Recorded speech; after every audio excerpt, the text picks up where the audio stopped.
bineensicha maaliin jaalta?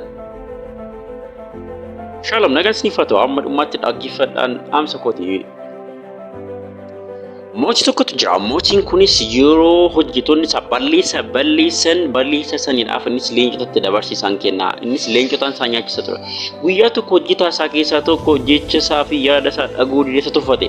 Kanarraa kan ka'e mootiin sunis waa tokkotti murteesse. Sababii maaliidhaaf? Sababa inni isa tuffateedhaaf. Kanarraa kan ka'e innis leencotatti dabarfamee kennama yookaan akka leencaan nyaatamuudhaaf murtoo murteesse. Kanarraa kan ka'e hojjetaan sun waa tokko isa kadhate ture. Maaloo ifa manaaf godhira deebiin balleessu gocha kanarraan deebi'u maaloo dhiifama manaaf godhi jedheera deddeebi'ee dhiifama gaafachaa ture mootii kanaan. Mootii sunis tole jechuuf hin dandeenye sababa maaliif sababa baay'eetti gaddee turedhaaf. Kanarraa kan ka'e innis akkas godhe. Yaa mootii ishi tole erga dhiifama naan goonee waa tokko naaf gochuun barbaada jedhee gaafate.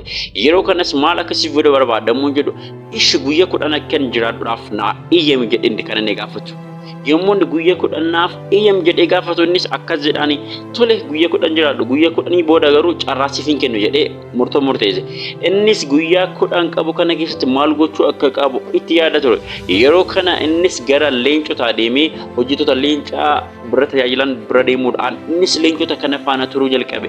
Namoota leencota kana nyaachisan qulleessan obaasan sana faana guyyaa 10dhaaf isaan faana dabarse. Innis leencota kana foon kennuudhaan dhiquudhaan wantoota garaagaraa gochuudhaan isaan tajaajilaa ture. Yeroo kana guyyaan 10 sunis gaafa ga'u guyyaan 10 sunis ga'e mootiin sunis isa qabee gara bakka leenconni sun jiran isaan geessa.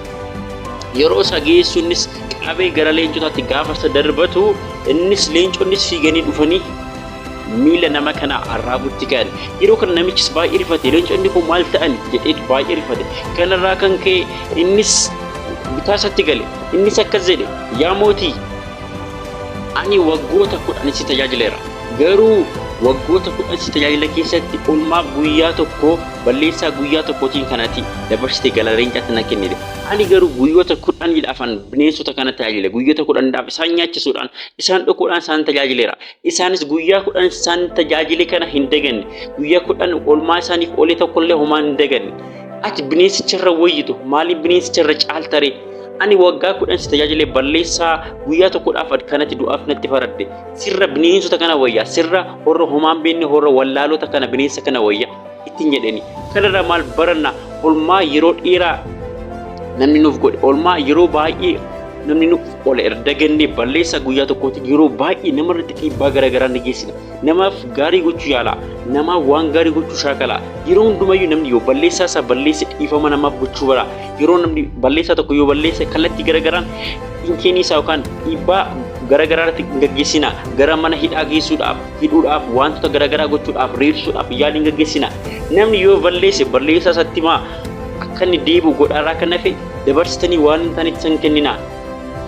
Amsa galatoomaa yoo barattan yoo isin tole share like subscribe gochuun dagatina YouTube keenya miseensa ta'a galatoomaa.